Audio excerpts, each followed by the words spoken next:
Hi everybody, welcome to the Middle Class Investor. Seth Martin, your host. Thank you for coming back today and viewing the videos online. Just to restate, our goal here is to help you manage your longer term investments like your 401k, your IRAs, and things of this nature. The market has been, what you're seeing on the screen here is what we've been talking about for a while now. It's the although this is the Dow. Let me pull up the S&P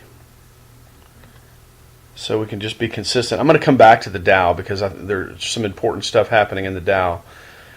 But here's the rising wedge that we've been watching in the S&P 500. This is a weekly chart. We've got our resistance and our support drawn on here. As you can see, we're in the resistance zone on the S&P 500, and likely, what I would say is we're likely going to punch through this and probably test this upper trend line. Maybe even go through it just a hair, but not much. And then we would expect the market to trail off back down this way towards the lower trend line. So that's kind of what we're looking at. Real quick, I want to switch. Well, let's go to a daily chart first. So on a daily chart, here's what the S&P 500 looks like. You can see here it sold off back in mid-April and then kind of just consolidated with this slight drift upward, and then this last time down it really took off here to the upside. So this little line here in the middle, this blue line that we drew, this is kind of the midpoint of this pattern here. So typically what happens is you can see the market came down, tested this midline and came up, and then came down through it. So it's just constantly, traders are looking at this point and they're trading that way, or they're trading this way down to the midpoint, or the midpoint down to the lower support line. So, and we've talked about how this is, as it gets narrower and narrower, the amount of money to be made decreases each time. So that's typically how the market will slowly slowly one by one investors just kind of pull to the sidelines, and then what happens is the market begins to fall kind of under its own weight. And that's what we're trying to follow here. That's what we're anticipating happens. But we're still in, and we're not looking to get out unless the market gives us a reason to get out. So let's go to the Dow, because the Dow has an interesting pattern. I'm not going to get into the details of the pattern, but as you can see, here's our wedge on the Dow, this lower red line and this upper red line. But then you can see there's another wedge kind of tracing out inside the larger wedge. And you can see I've got a yellow oval drawn up here at the top around 16,800. So kind of what I'm expecting is for this pattern to get up into the 16,800 before it completes. And then when it completes, usually what will happen is, here's the beginning of the pattern right here, you should see this kind of blow through support, maybe kind of retest the underside of this or the underside of this, and then come all the way down into this area, this 15,300 area. So we're going to look for that to happen. As always, each of you need to decide kind of what your own tolerance is for how much you can handle, how much of the selling you can handle. When you've got big gains, it's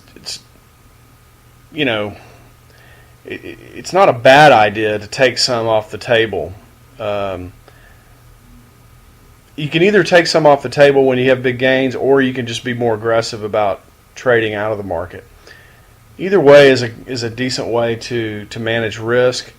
It's just sometimes getting out and getting back in, it just makes it more difficult because you're kind of second guessing yourself. You're always kind of wondering, is this the right time to get back in? Is this the right time to get out? And it becomes kind of an emotional game in your head. So, but in either case, we're going to watch this. We're going to continue to watch this on the Middle Class Investor, and we're going to talk about how to make a decision if a decision presents itself. So, and it's all about support and resistance. So what I'll do is I'll continue to put these boxes of support on here, and then we'll watch how the market moves either toward it or away from it and make a decision accordingly. Let's look at a couple of, there's some other things happening in the world that are kind of interesting. Here's the Euro US dollar. You can see that it sold off sharply and is currently in our decision point or support area. We're going to look for this to hold. If it doesn't hold, it's likely to come down into this area around in here, just above the 134 area. So, you know, it's unusual, let's say, for a market just to sell off without some sort of bounce. Okay, so what we would expect, you can see it's actually trading right now. The euro's trading right now. It's moving around a little bit. But what I would expect is for this to find support like it did, maybe come back up in here into these moving averages, maybe even a little higher, and then maybe continue the sell-off. And I've got this line down here, and to be honest with you, I can't remember why I drew this line. I would probably have to expand out and look at it. So, in fact, we can do that real quick. We've got a little time here. Let's expand out 2 years. Yeah, I think I drew this line underneath this low. I was looking to see this low right here is kind of important. So that's why that line is on there. Let's go back to that. Now let's look at the, let's see, what else could we look at? Gold and silver. Gold had a pretty rough week last week. You can see right in here, sold off pretty sharply. There's a larger pattern happening in gold. I'm not sure this particular, this doesn't really show it. Probably have to look at the continuous future or something. But you can see the high in gold was back here in 2011, and it's been selling off. And what you can see, I don't know if you can, it's kind of hard to see, but what you're kind of seeing here is you're seeing, a consolidation in gold, but it looks like it wants to break out to the downside, but we don't know yet. Okay, I would say that that's not for sure yet. So you could look for gold. Let's go back to let's look at a weekly. So you can kind of see how it's making these little jagged moves up and down. You might see gold bounce back up into this area and then back down this way. So sometimes you'll see the market trade like this in this consolidating triangle pattern. And it's just buyers and sellers getting closer and closer to what they think the price is. And then eventually somebody wins, and it either breaks out going this way or it breaks out going this way. But I think we're probably in for seeing gold at least come down here. It might not break this low, but it'll probably come down into this area right below here. So we'll continue to look for that in gold. A lot of people are interested in gold, although the interesting thing about gold right now is there's, people are kind of giving up on gold, so these people that were bullish on gold for years and years and years, all of a sudden now are starting to give up. And that's usually about the time you get a rally. So I would say that we're probably going to see a rally in gold, of about 15% or so up into this area. So look for that to happen over the next, several weeks, maybe even months. Let's look at the 10-year interest rate. Similar thing has been happening there. The interest rate sold off, or the bond market sold off and the interest rates went up. Excuse me. Money's been flowing into the bond market, and so the interest rates have been falling. And interestingly enough, they have fallen right down into this line that I had here. That's just luck, by the way. There's nothing magic about that. It's just I've been looking at this pattern. I drew this box on here and drew a line kind of through the middle of it. So the 10-year interest rate, this is what's referred to as the risk-free interest rate. This is the most important interest rate in the entire market. The Fed does not set this rate. The Fed follows this rate. Now what the Fed is doing, and I don't know how many of you know this or not, but the Fed is doing what they call quantitative easing. So what they're doing is they're increasing the money supply. And the way they do that is by doing this quantitative easing, and they increase the monetary base. So I've got a little graph up here. This is from the St. Louis Fed's website, and you can see this is the volume of money in our economy. Now it could be in banks, it could be in circulation. Most of this, I'll tell you, is in banks. But you can see since August 2008, when the money supply was about 875, it's gone all the way to about 4.5 times. They've increased the volume of money 4.5 times. And this is why people are so adamant that gold has to go up, is when this money comes out of the banks and flows into the economy, it's going to have a dramatic impact on prices and the valuation of the U.S. dollar. So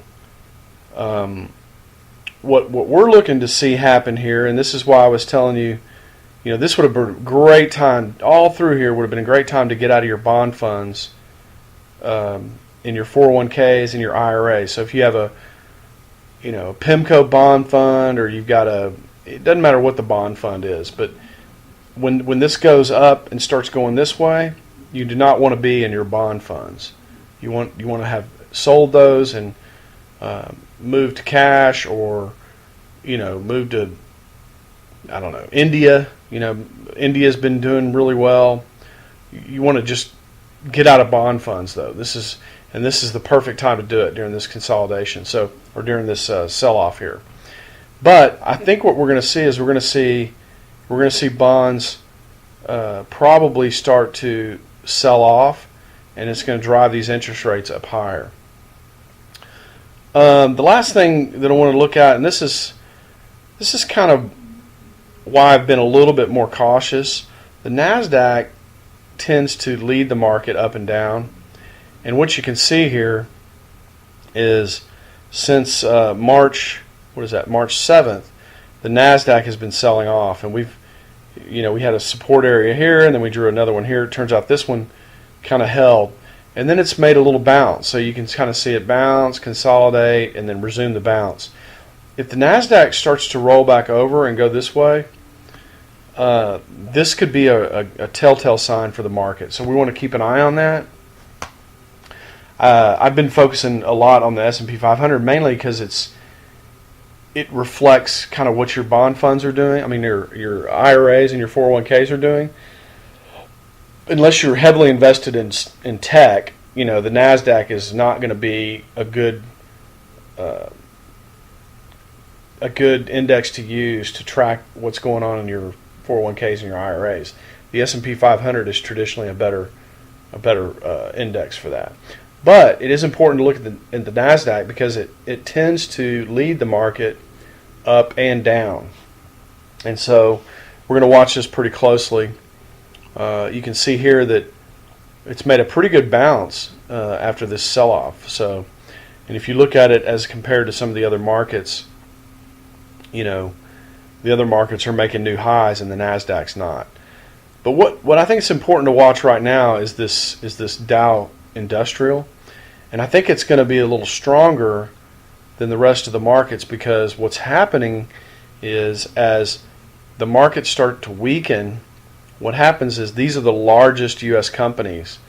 These are your GEs and your Honeywells and McDonald's and companies like that. And so what happens is money starts to rotate out of things like tech and more volatile issues, and they start to rotate into these large pools of money of these big corporations. So I think that'll continue to happen. In fact, you might see the NASDAQ next week. The NASDAQ might kind of just trade sideways or even roll over a little bit because it's in resistance here. And as that happens, we might actually see the Dow actually, challenge this upper line and possibly even up into this area where I have that yellow oval. So this is kind of what we're expecting to happen. That's what I'm expecting to happen. Again, it's kind of a sit tight moment. But I would say, it's probably not bad. Typically what you want to do, a lot of times what people do is their emotions drive their decision making. So the market starts to sell off and they sell into that weakness. Okay? What you really want to do, what you want to learn how to do is sell into strength and buy into weakness. Okay? So if the market is strong and it's moving up, if it's moving away from like a standard deviation, let me show you something real quick. There's something called Bollinger Bands. And what these Bollinger Bands are, they represent roughly, I think it's like 93% or 96% of the price action over the last 20 days. So this is a 20-day, 2 standard deviation Bollinger Band. But as you can see, if we get up into the 2 standard deviation area of the Bollinger Band, yeah, it's possible for it to just kind of bounce and go sideways like it did here, but it's also possible for it to do this, just like it did here. In fact, this is more likely. And when you see, just like it did here, it got up into the upper part of the Bollinger Band. That means that 98% of all price action, it's in that part of the normal distribution curve. So think of it as getting too far away from the mean, and then it's got to get back toward the mean. And then in this case, it overshot, and then so the market tends to oscillate around the mean. And this little green line that you see here, that's the mean of the 20 days prior average. So the market oscillates around that mean, and if it gets too far away from the mean, it tends to sling back to the mean. So when the market moves strong away from the mean and up to the upper Bollinger Band area, that's called moving into strength. And you typically want to be a seller into that strength and be a buyer as it pulls back down into weakness. So because this pattern is such a long-term pattern, and because now we've got another pattern kind of forming inside of this pattern, it makes good sense to be a seller into strength. Now, you don't have to sell everything, but it's taking some chips off the table kind of thing.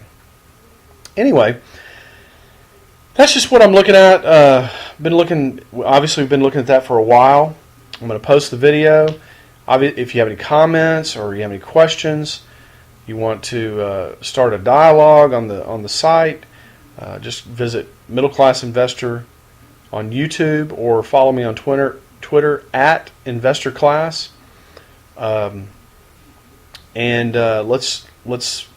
Let's watch this thing. Let's get ahead of it, and let's not get caught with a 53% loss like we did in 2008, which was pretty devastating. In fact, it took 4 years just to get that back, right? So we don't want to have to live through that again. Let's be smart about it this time, and let's save our money. All right, everybody, that's it for the Middle Class Investor this week. Thank you for coming in, and don't be afraid to share, ask questions, and we'll do our best to answer them. Thanks a lot. See you next time.